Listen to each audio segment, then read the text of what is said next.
मैं हूं आपके साथ रिंकल गुप्ता। पिछले एक सप्ताह से स्टेडियम निर्माण को लेकर तिगरा गांव में आमने सामने हुए दलित और स्वर्ण वर्ग एक बार फिर से एक हो गए हैं। गांव की पंचायत युवाओं के लिए स्टेडियम बनवाना चाहती है, लेकिन दलित वर्ग स्टेडियम न बनने पर अड़ा हुआ है। स्टेडियम निर्माण शुरू होने पर गांव के कुछ दलित परिवारों ने पलायन कर जगाधरी में लघु सचिवालय के बाहर डेरा डाल लिया था। दलित परिवारों द्वारा गांव से पलायन किए जाने की जानकारी मिलने के बाद नेशनल एसटी और आयोग के सदस्य सिंह ने यमुनानगर का दौरा कर दोनों पक्षों के बीच समझौता करवा दिया था, लेकिन इसके बाद भी दलित वर्ग ने समझौता मानने से इनकार कर दिया। लेकिन अब प्रशासन की मध्यस्थता के चलते दोनों पक्षों में आपसी सहमति के साथ आपस में समझौता कर लिया है।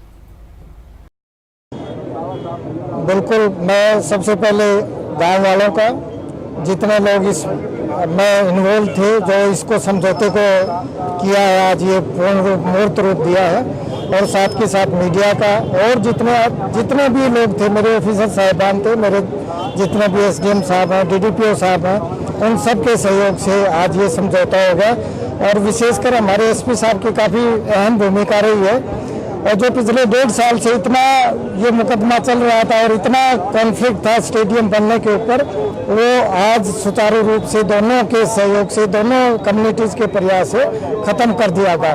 हालांकि बहुत आपस में मीटिंग्स हुई है, हमारी वार्ता फेल भी हुई है, उसके कई काम रहे हैं, परंतु आज दोनों पक्षों ने बैठकर, जिला प्रशासन ने बैठकर इस जो ये लड़ाई झगड़ा था आपस में, इसको सुलझा लिया गया। इन शर्तों पर शर्तें इसमें हैं, अम्बेडकर भवन के लिए, महाराणा प्रताप भवन के लिए और दूसरी जो चीज़ें थी डिमांड, वो सारी की सारी इनकी आपस में बैठकर इन्होंने आपस में सुलझा ली गई। ऐसा है, ये यहाँ के डीसी साहब और यहाँ के प्रशासन की सूझबूझ का नतीजा है, जिसके कारण आज जो ये समझौता है ये संभव हो पाया है। सबसे पहली चीज़ ये कि 2 मुख्य शर्तें थी और दोनों समाज इसको लेकर के, स्टेडियम को लेकर के विवाद के अंदर फंसे हुए थे, लेकिन आज प्रशासनिक सूझबूझ के तहत समझौता किया गया है कि जो दलित समुदाय है उसको स्टेडियम बनाने पर किसी प्रकार की कोई आपत्ति नहीं है।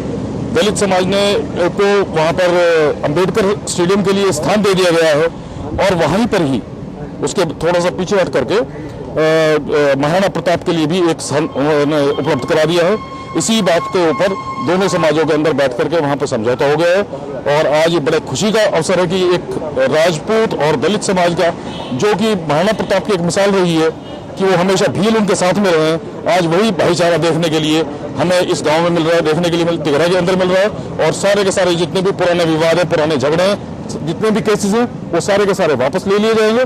ऐसा ही इस समझौते के अंदर लिखा गया। शर्तें तो यही थी कि वहाँ पर कि हमारी डिमांड ये थी कि एक तो स्टेडियम को लेकर या तो शिफ्ट किया जाए, नहीं शिफ्ट करते तो जो कुछ जमीन 1.25 एकड़ पड़ी है उसमें बाबा साहब भीमराव अम्बेडकर भवन बने, लेकिन उसमें प्रशासन ने 2.25 में से 1.25 एकड़ जमीन जो देकर बाबा साहब भीमराव अम्बेडकर के नाम वहाँ पर भवन बनेगा।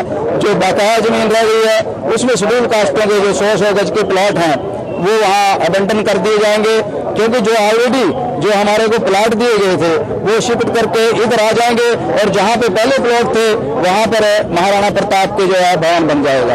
ये हमारे सभी की सहमति से, बिना किसी विवाद के, बिना किसी टकराव के, ये आज सभी गाँव वासियों ने और प्रशासन ने इसको विवाद को आज समाप्त कर दिया है। इसमें गाँव वाले भी बधाई के पात्र हैं और प्रशासन भी बधाई का पात्र है।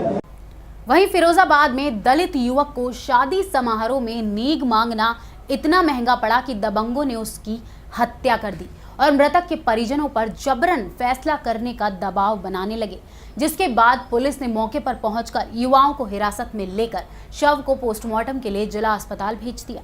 आपको बता दें कि फिरोजाबाद के थाना नारखी के गांव जोंधरी में एक लड़की की शादी थी, जिस शादी में काम कर रहे एक 40 साल के भंवर सिंह ने बारात विदा होने के बाद नेग मांगा, जिस पर गुस्साए दबंगों ने यहां पर उस पर गाड़ी चढ़ाकर उसकी हत्या कर दी।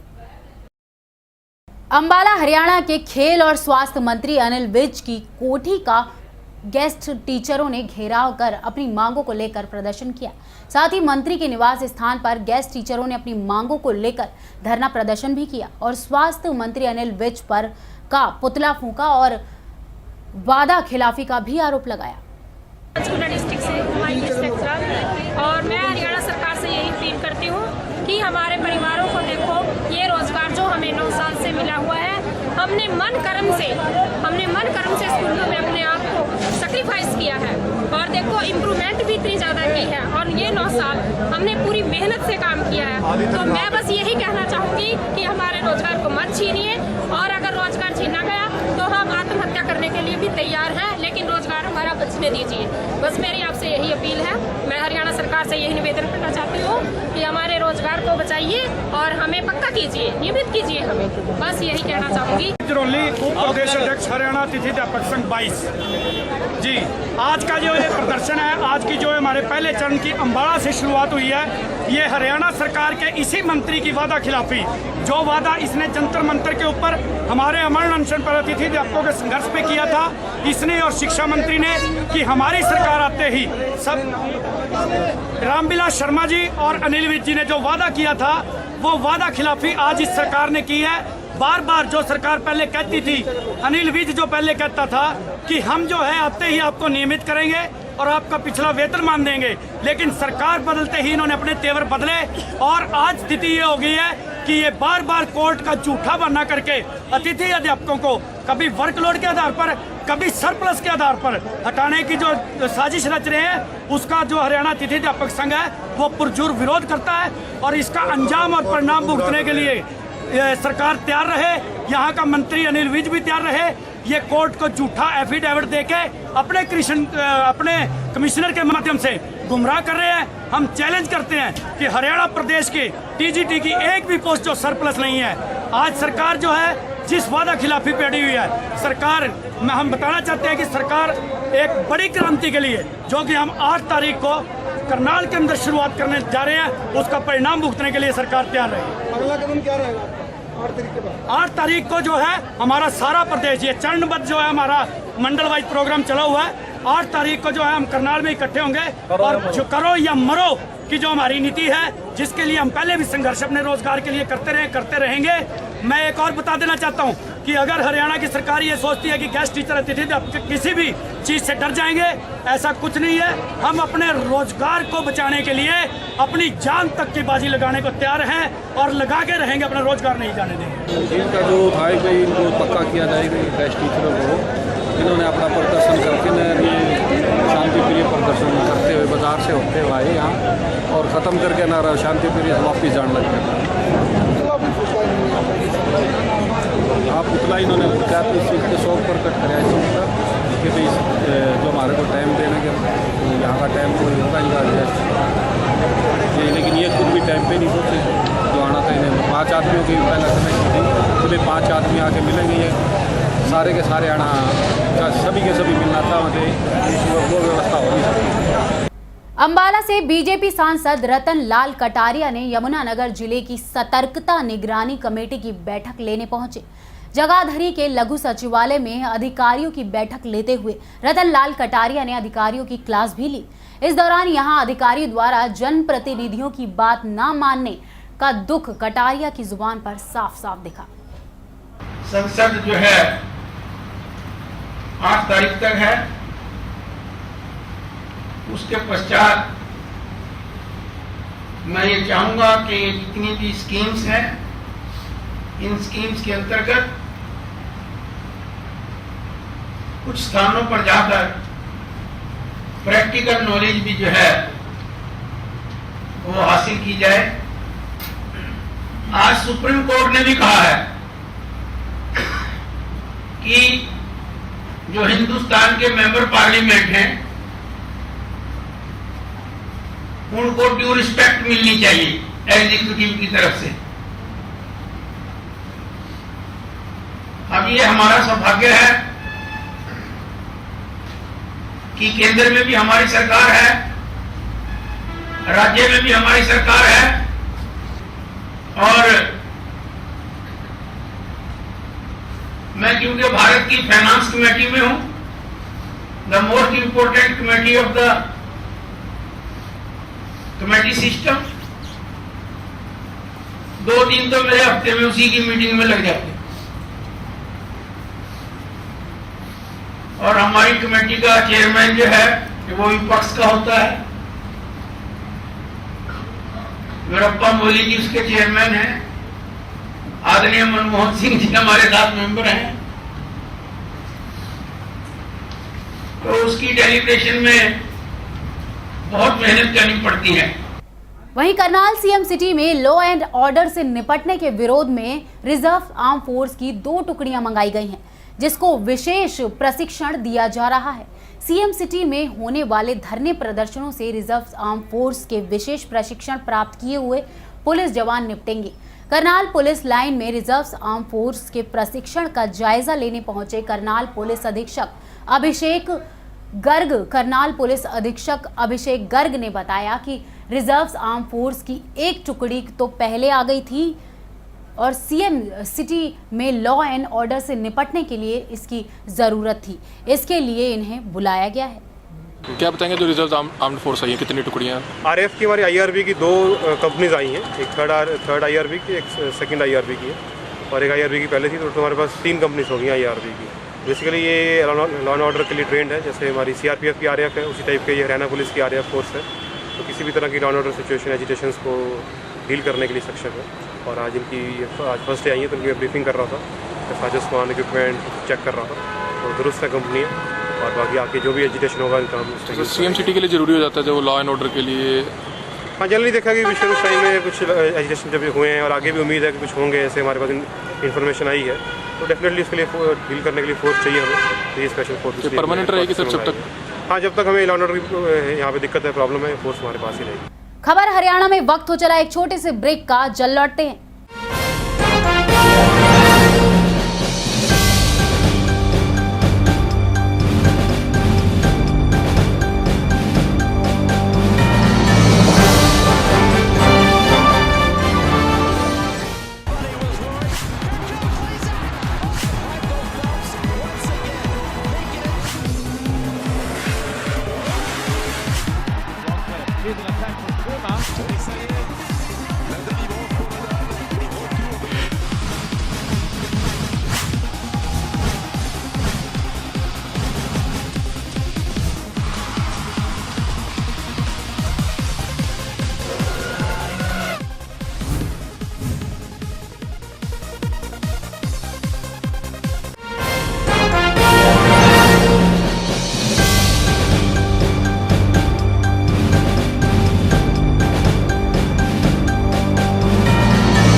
ब्रेक के बाद आप सभी का फिर से स्वागत है। चलिए करते हैं रुख कुछ और खबरों का। महेंद्रगढ़ में प्रदेश भर के कंप्यूटर टीचरों ने अपनी मांगों को लेकर शिक्षा मंत्री से मुलाकात की। शिक्षा मंत्री ने उनके शिष्टमंडल को बातचीत के लिए 6 मई को चंडीगढ़ बुलाया है। देखिए एक रिपोर्ट। प्रदेश सरकार के लिए हटाए गए कंप्यूटर टीचर गले की फांस बनते जा रहे हैं। जी हां, महेंद्रगढ़ में प्रदेश भर के सैकड़ों कंप्यूटर टीचर जुटे और गुस्साए टीचरों ने सरकार विरोधी नारे लगाए। सुरक्षा की दृष्टि से यहां भारी पुलिस बल भी तैनात रहा। इतना ही नहीं, रेस्ट हाउस परिसर के बाहर भी कंप्यूटर टीचर डटे रहे। वहीं रामविलास शर्मा ने वहां पर आकर उनसे मुलाकात की और कहा कि तुम्हारी 2 मांगों को पहले ही सरकार ने पूरा कर दिया है, और कहा कि शिक्षा विभाग में समायोजित की गई मांगों पर अधिकारियों से बात करके इन पर विचार किया जाएगा। वहीं कंप्यूटर टीचरों को 6 मई को चंडीगढ़ आकर बातचीत करने के लिए आमंत्रित भी किया। और इनके साथ कोई 30-40 बहनें थी और 100 लोग आप चंडीगढ़ मिले थे। क्या तारीख थी वो? 24। और हमारी बात हो गई थी 2852 आप लोग हैं। जी 2852। पिछली सरकार ने आपके साथ अन्याय किया, से सिक्योरिटी के नाम पर लिया। पिछली सरकार ने 13 महीने की आपकी तनख्वाह नहीं दी, और हमने आप सब से लगातार बातचीत करके 71 करोड़ रुपया आपकी पिछली तनख्वाह भी और वो 25,000 रुपया सिक्योरिटी भी हमने आपको वापस करने के आदेश कर दिए हैं। ये आपके प्रधान बलराज को मालूम है, आप सबको मालूम है। अब एक नई बात आपकी तरफ से मांग आई है कि हम सबको शिक्षा विभाग के अंतर्गत समायोजित करें। कंप्यूटर टीचरों ने कहा कि वो लंबे समय से अपनी नौकरी के लिए संघर्ष कर रहे हैं, लेकिन सरकार है सिर्फ आश्वासन दे रही है। इस पर शिक्षा मंत्री ने 6 मई को चंडीगढ़ में बैठक बुलाई है और उन्हें उम्मीद है कि उन्हें शिक्षा विभाग में समायोजित किया जाएगा। इसी को लेकर शिक्षा मंत्री ने 6 मई को चंडीगढ़ में एक बैठक बुलाई है और उन्हें उम्मीद है कि उन्हें शिक्षा विभाग में समायोजित किया जाएगा। हम लोग बहुत लंबे समय से आंदोलनरत हैं। पिछले 110 दिनों से हम पंचकुला सेक्टर 5 में धरने पे बैठे हुए हैं। हमारी सिर्फ एक ही मांग कि हमें कंपनियों को शोषण से मुक्त कर हमें शिक्षा विभाग के अधीन किया जाए। कंपनियों को रामविलास शर्मा जी शिक्षा मंत्री जी ने टर्मिनेट कर दिया है, लेकिन साथ साथ शिक्षा विभाग के आला अधिकारियों ने हम लोगों की भी जॉब छीन लिया, हम लोगों को भी सड़कों पर उतरने पर मजबूर कर दिया है। एक तरफ तो सरकार बड़े बड़े वादे करती है कि हम प्रदेश की बेटियों को या जनता को सड़कों पे नहीं आने देंगे और उनकी हर समस्या का समाधान करेंगे। दूसरी तरफ जो विभाग के आला अधिकारी हैं वो आगे टांग अड़ाते हैं, वो किसी भी प्रकार से हम लोगों का काम नहीं होने देते। क्यों नहीं होने देते? जो कंपनियां बीच में थी, उनके सगे संबंधियों की थी, रिश्तेदारों की थी, वो उनको बार बार फायदा पहुंचाना चाहते हैं। आज हम भारी संख्या में शिक्षा मंत्री रामविलास शर्मा जी को महेंद्रगढ़ में मिले हैं और उन्होंने हमें एक आश्वासन दिया है कि आप लोगों की 71 करोड़ रुपए सैलरी मंजूर कर दी है। आपकी जो 24,000 रुपए सिक्योरिटी मनी थी वो भी वापस करने के आदेश दे दिए। हालांकि हम लोगों तक अभी तक 1 रुपया भी नहीं आया है। और उसके बाद 6 तारीख को शिक्षा मंत्री रामविलास शर्मा जी ने हमें चंडीगढ़ अपने आवास पर बुलाया है। तो हम फिर से उनसे मुलाकात करने के लिए जाएंगे और हमारी जो एक इकलौती मांग कि हमें शिक्षा विभाग के अधीन किया जाए, उसी के लिए हम बिल्कुल दृढ़ निश्चय से जाएंगे और शिक्षा मंत्री से हमें पूरी आशा उम्मीद है कि वो हमारी मांग को पूरा करेंगे। अगर मांग हमारी पूरी नहीं होती, वैसे इस चीज का हमें आशंका नहीं है, क्योंकि शिक्षा मंत्री जी, मुख्यमंत्री मनोहर लाल खट्टर जी, अनिल विज स्वास्थ्य मंत्री अभी पूरी तैयारी से कंप्यूटर टीचरों की मांग को पूरी गंभीरता से देख रहे हैं और वो हमारी मांग को पूरा करेंगे। बार बार हम उनके दरवाजे खटखटाते रहेंगे जब तक हमारी मांग पूरी नहीं होती। फरीदाबाद में एक महिला ने पुलिस पर आरोप लगाया है कि महिला ने कहा कि 3 पुलिस कर्मियों ने उसे बुरी तरह से पीटा।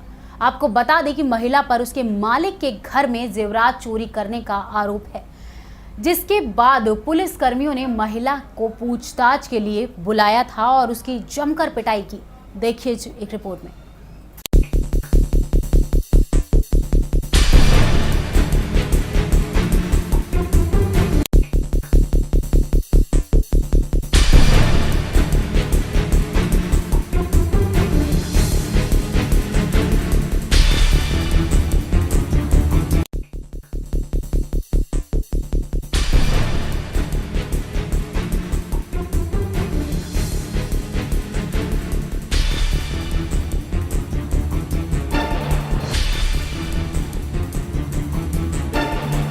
जब रक्षक ही भक्षक बन जाए तो लोग कहाँ गुहार लगाए।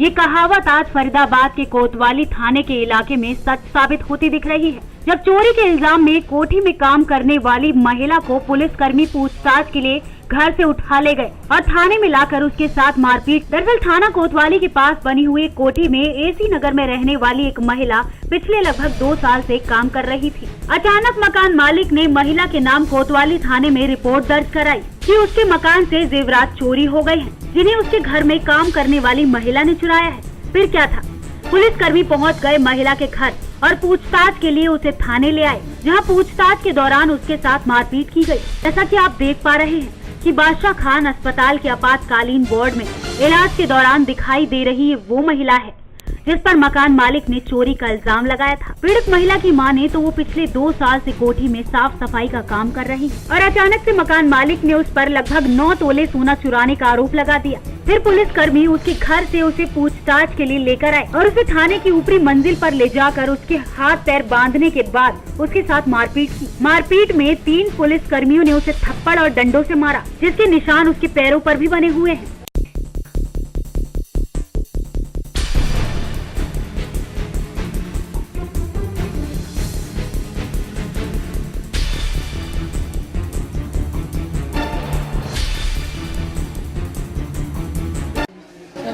पुलिस वालों ने मारा बहुत, चोरी के इल्जाम में। मैंने किया नहीं है काम, मुझे मार मार के बुलवाया गया जबरदस्ती। तू बता। तब मैंने डर के मारे बोल दिया कि हाँ। कहाँ काम करते थे, क्या इल्ज़ाम लगाया गया था आप पे? 9 तोला सोना करे तू चुरा के ले गई मेरे घर से। कहाँ काम करते थे आप? वहीं कोतवाली के पास ही मैं। कोतवाली के पास किसी कोठी में काम करते थे? कोठी सफाई का? जी। क्या आरोप लगाया कोठी वालों ने? मैंने तू मेरे घर से 9 तोला सोना चुरा के ले गई है।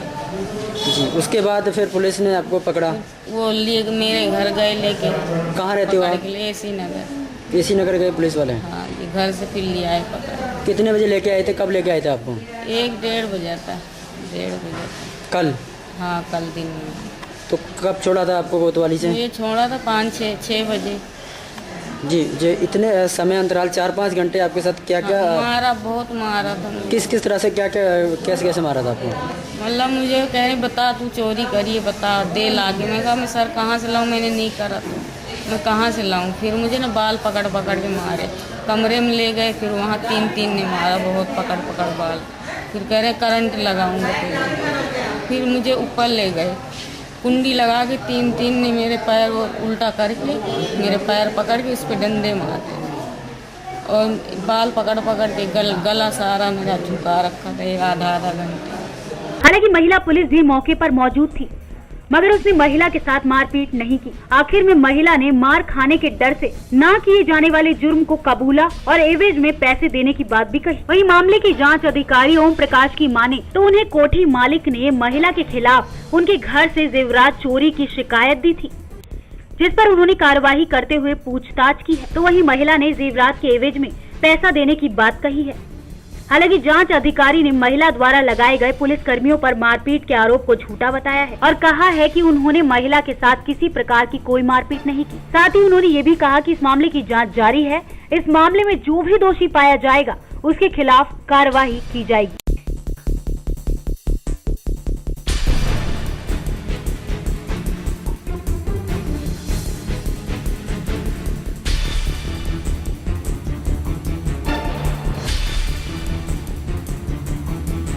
ऐसे कल दिन में एक नीता शर्मा है, मकान नंबर A263 ने एक दरखास्त दी थी। मैंने मकान से ही इसने शांति ने चोरी कर ली है। उसकी जांच के लिए शांति को खुद ही लेकर आए थे, उसको पूछताछ करी थी। लेडी सिपाही साथ ही हमारे, ऐसा किसी तरह कोई मामला नहीं मारपीट का। पूछताछ करी थी, उसने बयान लिखवाए थे। बाकी आज फिर दोबारा हम तस्दीक कर रहे हैं उसकी। एसओ साहब को हालात बता रखे हैं और तस्दीक कर रहे हैं उसके बारे में, सच्चाई चोरी होना पाई गई। बाकी अभी कंफर्म ये नहीं कि उसने चोरी किया है। तस्दीक मकान मालिक ने क्या कंप्लेंट कराई थी, कितना क्या चोरी की कंप्लेंट? मकान मालिक ने ये अपने नीता शर्मा के जेवरात अलमारी से करीब 6-7 तोला तो सोने की चैन थी, एक मंगलसूत्र था, कोना के कुंडल थे वगैरह 4-5 चीज़ थी जिसके बारे में उन्होंने। तो कल जब आपने पूछताछ की तो कुछ बताया महिला ने चोरी के बारे में? पूछताछ की थी, बाकी कल क्लियर नहीं हो पाया भाई उसने चोरी की। उस बार वो यही कह रही थी भाई मैंने चोरी नहीं की, मैं उसकी एवज में इनको उसकी कीमत दे सकती हूँ, 10-15 दिन का मुझे समय दिया जाए। इस तरीके का बयान कर रही थी, बार पूछने पर यही बता रही थी। जेंट्स पुलिस ने उसके साथ कोई मारपीट नहीं की। वहीं साइबर सिटी गुड़गांव में योगेंद्र यादव को पार्टी से बाहर करने के बाद अब योगेंद्र यादव और आम आदमी पार्टी कार्यकर्ताओं में विरोध शुरू हो चुका है। योगेंद्र यादव समर्थकों के साथ पार्टी संयोजक और मीडिया प्रभारी का कहना है कि गुड़गांव में आम आदमी पार्टी से कार्यकर्ताओं ने नाता तोड़ योगेंद्र यादव के स्वाभिमान मोर्चा में शामिल होने का फैसला कर लिया है। उन्होंने मुझे रखा भी नहीं था और मैंने छोड़ा भी क्या है, ठीक है, काम कर रहा था, अब दूसरा काम करने लग जाता हूँ, घर कर लेता हूँ और कर लेता हूँ, समाज के बहुत काम है। मतलब एक साफ कहा जाता है कि मतलब आपने आम आदमी पार्टी कार्यकर्ता ने आम आदमी पार्टी को नहीं छोड़ा क्योंकि वो ज्वाइन थे ही। उसमें देखिए छोड़ने की बात ये है कि जब इन्होंने पार्टी बनाई तो जितने लोग थे वो ये सोच के लगे थे कि ये बहुत अच्छी पार्टी होगी, इनके उद्देश्य बहुत बड़े हैं, देश सेवा करेंगे, अच्छा शासन देंगे। इन्होंने कहा भी था, प्रॉमिस भी किया था कि हम अच्छा शासन देंगे, हम पारदर्शिता आएंगे, प्रशासन अच्छा देंगे, राम राज्य की, गांधी के स्वराज्य की बात करते थे, राम राज्य की बात करते थे। लोग बहकाव में आ गए, सबने ज्वाइन कर लिया, हमारे जैसे भी आ गए कि चलो ठीक है यहीं कुछ सेवा कर लेंगे। अब मेरे पास इस समय वो है नहीं। इन्होंने वो छपवा रखी थी मेंबरशिप की रसीदें, 10 रुपये दो दस्तखत करो, मैं आवेदन देता हूँ, दूसरा कहता ठीक है, मेंबर हो गया। अब मेंबर का लाखों आदमियों का क्या रिकॉर्ड और क्या पहचान।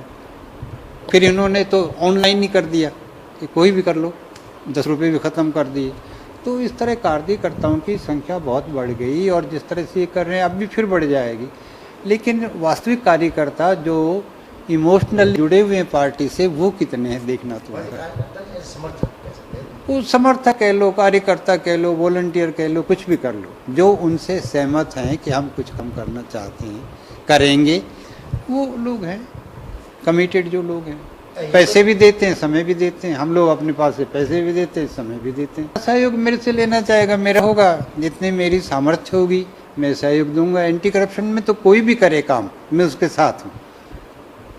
कोई भी ये कहे कि भाई हम पारदर्शिता लाएंगे, हम आरटीआई में क्वेश्चन पूछेंगे, हम अथॉरिटीज़ को चैलेंज करेंगे अगर गलती करेंगे तो मैं साथ हूँ उसके। योगेंद्र ठीक काम करता है, अच्छा काम करता है, समाज का काम करता है, देश का काम करता है, मैं उसके साथ। तो आपने उन्हीं से पूछना चाहिए, लेकिन फिर भी आप पूछ रहे, मेरे से पूछ रहे हैं। आप ये समर्थक है, कुछ तो आपको समझ में भी आया होगा कि अगर ये बात नहीं बोली जा रही, क्यों नहीं बोली जा रही? नहीं, ऐसा है कि जो ताज़ा घाव होता है वो ज़्यादा दुख देता है। वो बात पुरानी हो गई दूसरों से, वो क्या नाम है, राजनीतिक मतभेद थे, यहाँ निजी मतभेद हो गए हैं। इनसे निजी मतभेद हो गए आपस में एक दूसरे को। अब मैं तो दोनों को ही कहूँगा, दोस्तों दोनों का। पहले कांग्रेस बीजेपी से राजनीतिक मतभेद था और आम आदमी पार्टी से अब निजी मतभेद हो गए। निजी मतभेद हो गए हैं क्योंकि ये तो इस तरह से साथियों ने हमला किया इन लोगों पर। इन्होंने जी जान लगाया, अपना पार्टी तैयार करी, 2-2 करोड़ रुपए शांति भूषण, शशि भूषण, प्रशांत भूषण और शांति भूषण ने दिए। कितने दिए? कहते हैं कि 2-2 करोड़ दिए। और हमारे जैसे लोगों ने भी दिए कि भाई कुछ होगा देश का, कुछ एक विकल्प मिलेगा। अब वो विकल्प गया। अब जब उन्होंने इनको बाहर ही निकाल दिया, बेइज्जती करके निकाल दिया, तो वो तो गहरा घाव है ना, और नया नया है तो वो ज़्यादा दुखता है। पिछले को भूल जाता है आदमी। नहीं हो जाएंगे, अब ये तो क्या गारंटी है दोबारा होंगे नहीं होंगे, लेकिन लगता नहीं, मुझे नहीं लगता। जितनी दूरियां आ गई है और जितनी बढ़ती जा रही है तो दोबारा नहीं आए, मुश्किल। इनको जो इनका चरित्र देखा है, जो इनका चलन देखा है, वो दुखदाई है। दुख हो रहा है कि हमने इतना समय दिया, इतने साधन दिए, इस उम्र में फिरे भी पीछे पीछे। और इस पार्टी का सच्चे पुरुष हैं, उनको आप गद्दार बोल रहे हो। वाह रे राजनीति! राजनीति में आते ही केजरीवाल जी इतने बदल जाएंगे, ये हमें मालूम ना था। अभी दिल्ली में देखो, बार बार वो अपने आप को आगे लाने के लिए मीडिया पर भी कोस रहे हैं। अब हम भी देख रहे हैं अपने जो वो इनके मिनिस्टर हैं एक, जिनकी फेक डिग्री है। अरे भाई, फेक डिग्री है, अगर आप बोलते हो भी नहीं जी रोल नंबर मेल नहीं खाया, तो ये हमारा मंत्री सही बोल रहा है। अरे भाई, अगर सही बोल रहा है तो बस डुप्लीकेट सर्टिफिकेट ला कर दिखा दे मीडिया को। ऐसी बातों से कार्यकर्ता बहुत आहत हुए हैं। हम लोगों ने डिसाइड कर लिया है, हम स्वराज अभियान के तहत ही रहेंगे। हमने शपथ ले ली है। कल हम सभी जो हैं उन्होंने शपथ ली है, मेरे साथियों ने शपथ ली है कि हम स्वराज अभियान के साथ चलते हुए एक वैकल्पिक राजनीति की ओर अग्रसर होंगे और दुनिया को एक राज्य, स्वच्छ राज्य प्रदान करेंगे। ऐसा मेरा मानना है, कहना है। और ये पार्टी जो है हमारी ही है। हमने इसको टाइम दिया था केजरीवाल जी को, अगर आप सुधर जाते हो तो हम आपके साथ हैं, नहीं तो कोई बात नहीं भैया, हम अपना स्वराज अभियान चलाएंगे। उस अभियान के बाद अगर हम योग समझेंगे तो हम अपनी खुद की पार्टी भी बना सकते हैं, ऐसा मेरा विश्वास है। देखिए जी, लेटर वाली बात तो आप कर रहे हो। अभी ये लेटर मैं आपको दिखा दूंगा, मेरे पास अभी पढ़ा नहीं है, लेकिन मेरे ऑफिस में शायद होगा, तो ये हो भी सकता है मेरे पास होगा। तो अगर किसी ने कहा है, अगर कोऑर्डिनेटर कह रहा है जो इस सारे गुड़गांव का, श्री आशीष राव जी कह रहे हैं कि उन्होंने मुझे मीडिया पर प्रभारी बनाया है, तो मैं हूँ। चलो अगर नहीं मिला है, चलो मैं मान लेता हूँ, आप मुझे नहीं मानते प्रभारी हूँ, मैं एक आम आदमी हूँ, मैं एक वर्कर हूँ, मैं एक वॉलंटियर हूँ, तब भी क्या आप मेरी स्टेटमेंट को नहीं लोगे? वो राजनीति में आ चुके हैं, जब से उनका स्ट्रिंग हमने देखा है, ये कांग्रेस के साथ साठ गांठ करते हमने देखा उनको, आपने भी टेप देखी होगी, ठीक है जी। तो ये बातें जो है हमको आहत कर रही है। ये मेरी क्वालिफिकेशन को देखकर तभी तो इन्होंने कहा भी आप बनो, लेकिन ये डेमोक्रेसी है। हम लोग जो ग्रुप में बैठते हैं तो ये हम तय करते हैं, कार्यकर्ता तय करेंगे कि कौन आगे आएगा कौन पीछे जाएगा। ये कोई कंपनी नहीं है जिसमें हमें अपॉइंटमेंट लेटर मिलना है। ये पॉलिटिकल पार्टी पॉलिटिक्स है, ये प्योर पॉलिटिक्स, जिसमें कोई अपॉइंटमेंट लेटर नहीं होता है। यहाँ क्या कोई एग्रीमेंट रहता है कि क्या वो नहीं जाएगा, ये यहाँ रहेगा, ये क्या है? लेटर मैटर जो है ना, ये कंपनी में होता है सर। को पार्टी ने खुद हमें बिठाया है, यहाँ ऑफिस हमारे पास है। आरसी राव जी जो हमारे जिसके all in all overall incharge हैं यहाँ के गुड़गांव के, उन्होंने अपने नाम से ये लिया हुआ है, इसका एग्रीमेंट जो हमने ऑफिस लिया हुआ है। जैसे प्रशांत भूषण जी हैं, ये जोगिंदर यादव जी हैं, प्रोफेसर आनंद कुमार जी हैं और प्रोफेसर अजीत झा जी, जैसे इनको निकाल दिया है, हमें भी निकाल दे तो हमें भी कोई दुख ना होगा। हमें इस कुर्बानी को देने के लिए भी तैयार है, लेकिन जाएंगे स्वराज के साथ, जाएंगे सच्चाई के साथ। हमने देख लिया है सच्चाई जो है इन 4 महापुरुषों के साथ जिन्होंने अपने कंधे पर पार्टी खड़ी की थी, उनको धोखा दिया गया, धोखे से इनको बाहर निकाला गया है। ये बात हम कार्यकर्ता को कतई पसंद नहीं है। बात आप कह सकते हो कि उस दिन ऐसा क्या हो गया कि हम बीजेपी और कांग्रेस को कोसना ही भूल गए, ये बात ना थी। That was a particular event. तो ये स्वराज अभियान किस लिए बना, क्यों हमको स्टेज अलग से लगाना पड़ा, उसकी बात की हमने। हम आज भी अगर बीजेपी को अच्छा काम करेगी हम उसको शाबाशी भी देंगे, अगर कांग्रेस अच्छा काम कर सकती है फिर भी शाबाशी देंगे, लेकिन अगर भ्रष्टाचार की तरफ जाते हैं तो हम उनके खिलाफ एक पूरा मोर्चा बनकर खड़े हैं। वहीं नेपाल में आए भूकंप के दौरान मारे गए हजारों लोगों की मौत से दुखी होकर शिव शंकर सेवा दल संस्था के लोगों ने राहत सामग्री को ट्रक से रवाना किया। इस ट्रक को डीसीपी NIT फूल कुमार और जिला रेड क्रॉस सोसाइटी के सचिव ने हरी झंडी दिखाकर रवाना किया। फरीदाबाद के NH2 नंबर स्थित शिवालय मंदिर से शिव शंकर सेवा दल संस्था द्वारा नेपाल के भूकंप पीड़ितों के लिए राहत सामग्री से भरा ट्रक रवाना किया गया। इस ट्रक को डीसीपी NIT फूल कुमार और जिला रेड क्रॉस सोसाइटी के सचिव ने झंडी दिखाकर रवाना किया। इस ट्रक के साथ संस्था के सेवादार भी रवाना हुए जो नेपाल में पीड़ितों की मदद करेंगे। इस मौके पर लोगों ने बम बम बोले का जयकारा भी लगाया। इस मौके पर लोगों ने भारी उत्साह के साथ ट्रक को रवाना किया।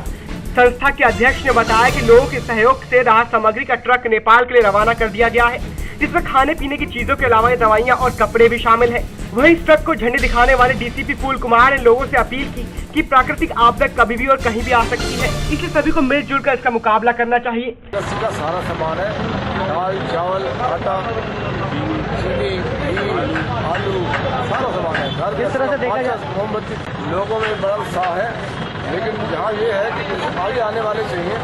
आप कोई किसी काम के लिए आगे आओ, लोग सहयोग करने के लिए बड़े तैयार हैं, ठीक है जी। लोग देखते हैं जहाँ सही जगह पे काम हो रहा है, लोग साथ सहयोग। दल के लोग हैं NIT 2 के खासकर, और यहाँ शिवालय से जो ना एक ट्रक को रवाना किया गया है। इसमें हर तरह का सामान है, इसमें खाने का सामान भी है, इसमें चदरे वगैरह भी है, कंबल भी है, खाने के सामान में आटा है, दाल है और चावल वगैरह है। हर तरह का जो बात पीड़ितों को या सॉरी उनको जो कम पीड़ितों को जिस चीज़ की आवश्यकता है वहाँ से टाई अप करके उसी तरह का सामान यहाँ से जाता है। ये बहुत अच्छा धार्मिक काम है, पुण्य का काम है।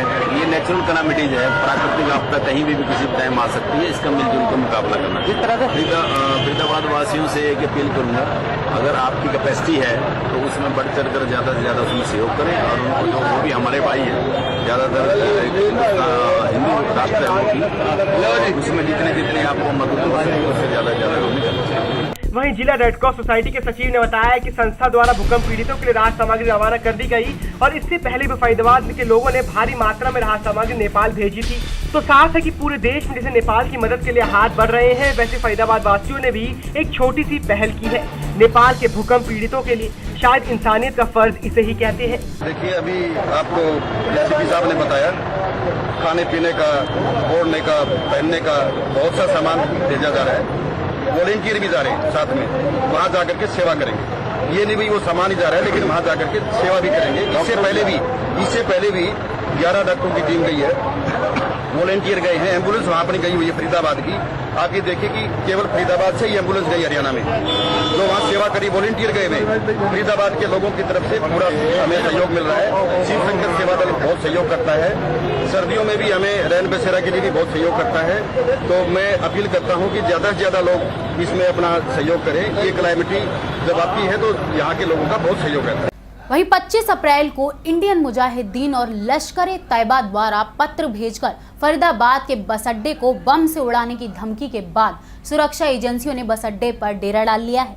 लेकिन पुलिस महज इसे अफवाह बता रही है। लेकिन यहाँ सिविल और वर्दी के अलावा खुफिया एजेंसी के लोग भी आते जाते लोगों पर निगरानी रख रहे हैं।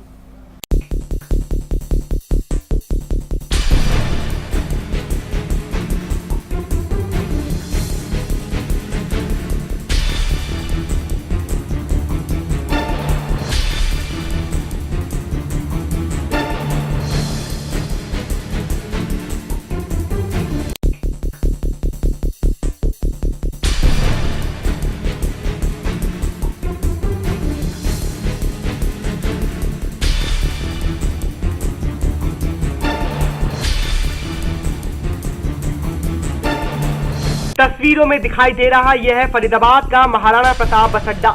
इसे हरियाणा का सबसे बड़ा बस अड्डा भी कहा जाता है। 25 अप्रैल को यहाँ रोडवेज कर्मियों को एक पत्र प्राप्त हुआ था। ये पत्र रोडवेज के यार्ड वाले कमरे में मिला। आखिर क्या था इस पत्र में जिसने सबको हैरान कर दिया? ये पत्र पढ़ने वाले थे हलकान सिंह। इस पत्र में आतंकी संगठन लश्कर-ए-तैयबा और इंडियन मुजाहिदीन का नाम था, जिसमें फरीदाबाद बस अड्डे को मई में बम से उड़ाने की धमकी दी गई थी।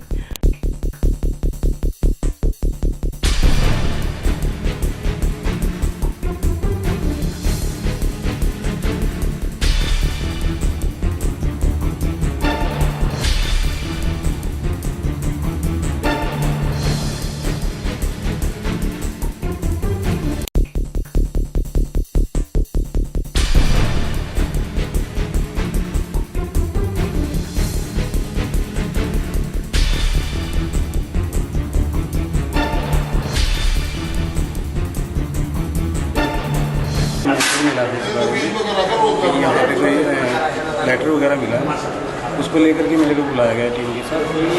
हम बस स्टैंड की सर्च कर रहे हैं, अभी तक तो कोई ऐसी चीज़ नहीं मिलेगी तो अपनी जो टीम है कब तक यहाँ रहने वाली है? हम तो यही सूचना मिलने पर हरियाणा रोडवेज और सुरक्षा एजेंसियां सक्रिय हो गयी और यात्रियों के सामान की जांच होने लगी। अगर पुलिस अधिकारियों की माने तो एक अफवाह भी लग रही है, फिर भी इस मामले में पुलिस ने गंभीरता से अपना काम किया। जैसे जैसे 5 मई नजदीक आ रही थी, वैसे वैसे पुलिस की चिंताएं भी बढ़ रही थी कि कहीं ये बात सच न हो जाए, क्योंकि पुलिस और खुफिया विभाग अभी तक पत्र भेजने वाले व्यक्ति का कोई सुराग नहीं तलाश सके। अगर बम निरोधक दस्ते की माने तो वो यहाँ पर जांच कर रहे हैं, लेकिन अभी तक उन्हें कोई संदिग्ध वस्तु या सुराग नहीं मिल पाया। फिर भी वो लोग यहाँ जांच कर रहे हैं और यात्रियों की चेकिंग भी कर रहे हैं। खैर, पुलिस और जांच एजेंसियां अपनी तरफ से कोई कोताही नहीं बरतना चाहती। फिर वो पत्र वाकई मुजाहिदीन का हो या फिर किसी मस्खरे की कोई शरारत। वैसे इसमें कोई गिरता नजर नहीं आती, लेकिन पुलिस ने अपने तैयार पूरे ही अपना रखे हैं। इधर भी एंटी सपोर्टिव टीम आई हुई है, उन्होंने अपनी प्रोटेक्शन यहाँ पर लगा दी है। एंटी सपोर्टिव टीम तलाशियों में अभी तक कोई ऐसी आपत्ति रखी नहीं। तो कल 5 तारीख है, 5 तारीख को धमकी है, पुलिस पूरी तरह से मुस्तैद है। पुलिस पूरी तरह से मुस्तैद है। एंटी सपोर्टिव की टीम समय समय पर इसको बचाने की चेकिंग करेगी और हमने कुल सुरक्षा व्यवस्था यहाँ पर कर रखी है। और एसीपी साहब, अभी तक कुछ मालूम चल पाया है कि वो पत्र किसने भेजा आपके पास? नहीं, अभी तक इसमें कोई अभी नहीं चला है, लेकिन इसमें कोई शरारती दिमाग की उपज है।